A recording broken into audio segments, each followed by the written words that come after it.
Who on earth would disagree with this? Who on earth would disagree with this? The left does. They reject this in total. They want race discrimination. They want race segregation. They want to treat you according to race first.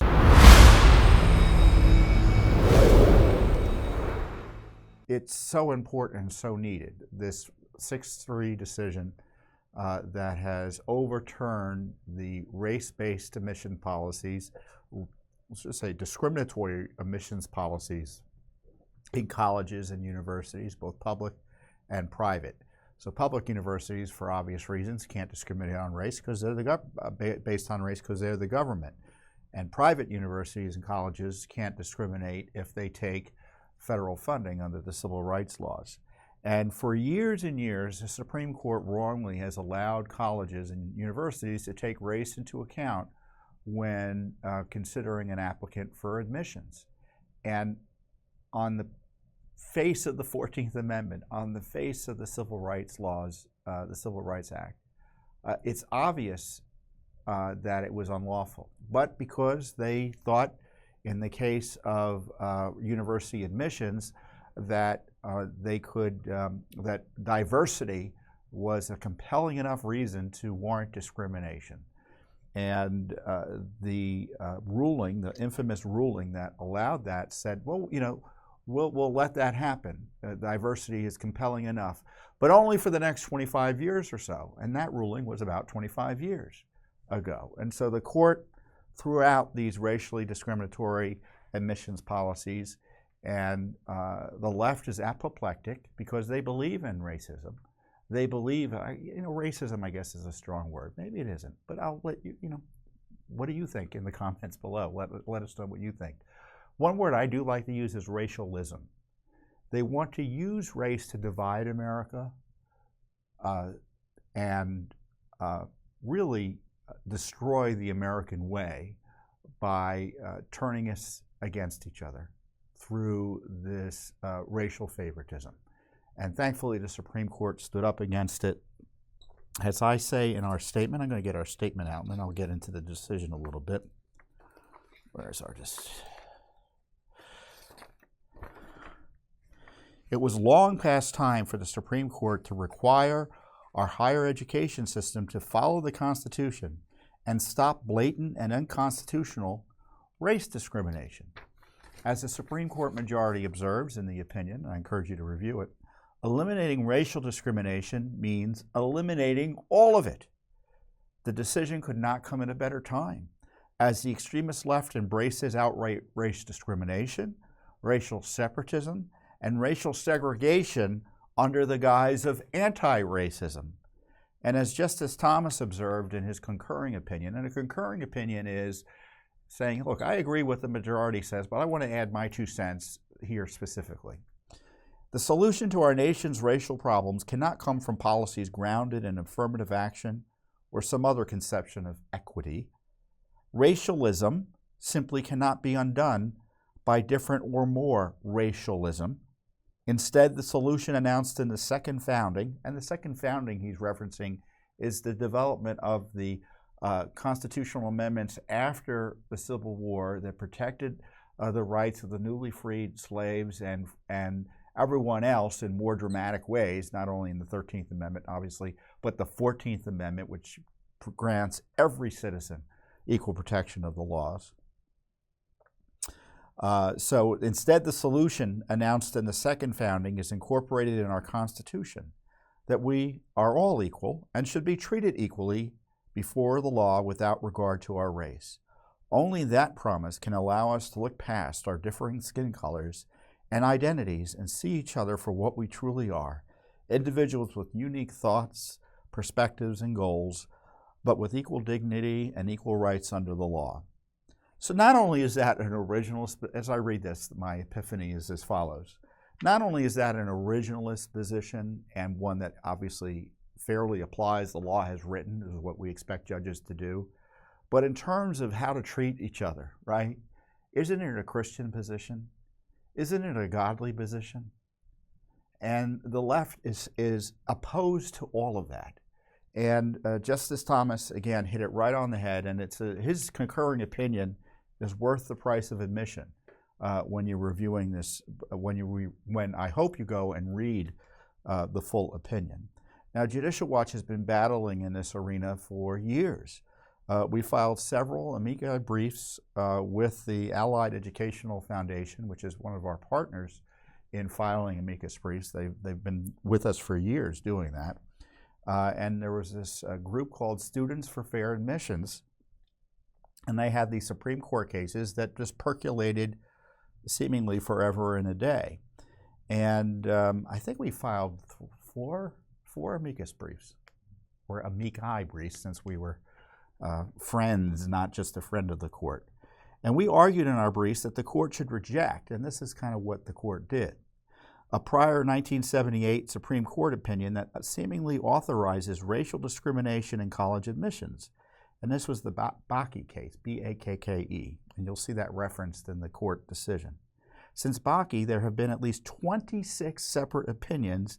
Many of these have attempted to explain the constitutional rationale for allowing race-based preferences, even though those rationales appear to directly conflict with the original meaning and text of the Equal Protection Clause. So, you know, in many ways, the Supreme Court, I'm complaining about the left's racialism, a lot of it is the result of the Supreme Court letting them do that for decades. You know, we had the 14th Amendment that guaranteed equal protection of the law. We had these civil rights laws from the 60s and other laws since then that were supposed to ensure that everyone is treated equally before the law without regard to race. And the Supreme Court carved out exceptions for good reasons, they thought, right? There's always good reasons to discriminate against someone. Certainly the segregationists of old, you know, they all justified their racial discrimination based on good reasons. You know, but we don't allow race to be one of those reasons. We had a civil war in part over it, and the Constitution was explicit in that regard. And that's the supreme law of the land in our system.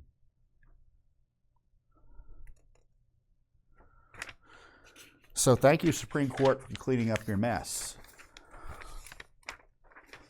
And we highlighted in our briefs how race-based discrimination and the resulting quota mentality is permeating government. So it's not just in racial admissions, these decisions, or in college admissions that these decisions infected our way of life.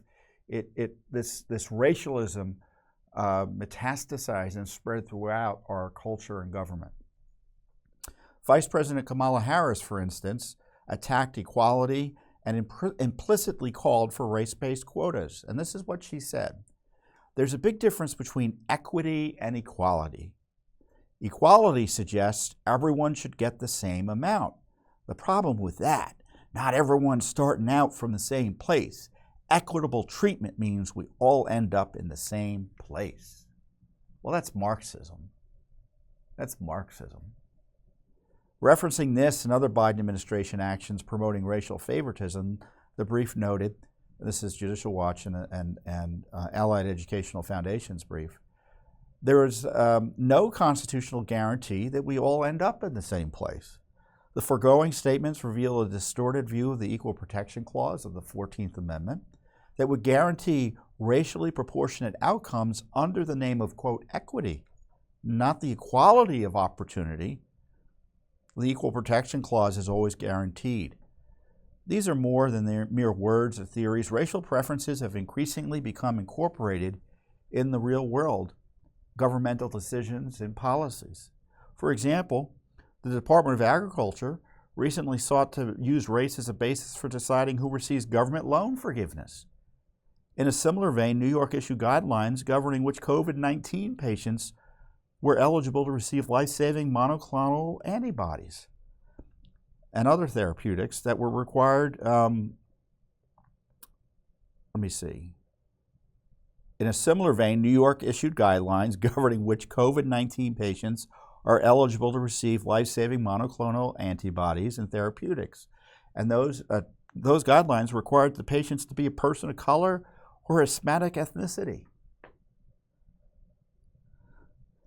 So, in addition to these amicus cases, these amicus briefs that we filed that hopefully resulted, I think it's fairly to say, helped result in this great historic outcome, we've been pushing hard against this critical race theory, this racialism, in other circumstances and other cases. In January of 2022, the city of Asheville, North Carolina, settled a Judicial Watch federal civil rights lawsuit after agreeing to remove all racially discriminatory provisions in a city-funded scholarship program. Additionally, the city also agreed to remove racially discriminatory eligibility provisions in a related program that provides grants to educators. And they approved that settlement just last year in January, the full city council. And so we also have this challenge to a public teachers union contract in Minneapolis, which is brazenly racially discriminatory. It requires race discrimination in layoffs and hiring. I mean, this is a contagion, right? This critical race theory thinking, this idea that we should dole out benefits on the basis of race. Some people get benefits on the basis of race, and other people get punished on the basis of race. And that's not what America is about. America is about treating people as they are, human beings with equal rights under the law, no matter their race. And the left opposes that. And we have to be blunt about that. And they want to destroy the country by sowing racial division. I don't know how else to describe it. So this is the full decision here of the Supreme Court of the United States. There were two cases, one against Harvard, the other was against University of North Carolina. And the decision went down 6-3 more or less. I guess Justice Jackson recused herself from one of the cases, but substantively agreed with her colleagues, even though she disagreed, wasn't able to participate in one of the decisions. And it's well worth reading, and I'm going to talk about this case a little bit in more detail, but I encourage you to read the full thing. Supreme Court decisions, especially in areas like this, are accessible to folks who are literate. And if you're literate, you'll be able to read and understand this decision. I'm not a lawyer, but certainly there's nothing in here that a student of U.S. history and someone who's interested in these issues can't understand. And and what's great about looking at the decisions, you see, well, this justice is making an argument I don't agree with, but the outcome's okay. The argument could have been better. And then you see dissents where the dissents are just awful and laughable, and then sometimes you see dissents and decisions that explain why the whole court was wrong otherwise to rule the way they did. And in that way, you participate and understand these public debates that the lawyers would, practically speaking, want to prohibit you from understanding by telling you can't understand it and you shouldn't even look at it. So I encourage you to read all these Supreme Court decisions, the ones I'm talking about here, obviously, but also the other ones that have been in the news as well. Because they're all accessible. And the big decision was written by Chief Justice Roberts, who had a good decision. I don't always agree with the Chief on a lot of cases, but he talks about all these decisions that the court has entered, the Supreme Court has entered, opinions the Supreme Court has issued, vindicating equal treatment under the law. And he says these decisions reflect the core purpose of the Equal Protection Clause of the 14th Amendment, doing away with all governmentally imposed discrimination based on race. We have recognized that repeatedly. The clear and central purpose of the 14th Amendment was to eliminate all official state sources of invidious racial discrimination in the states. The central purpose of the Equal Protection Clause of the 14th Amendment, he quotes another decision, is the prevention of official conduct discriminating on the basis of race. He quotes again, the historical fact is that the central purpose of the 14th Amendment was to eliminate racial discrimination.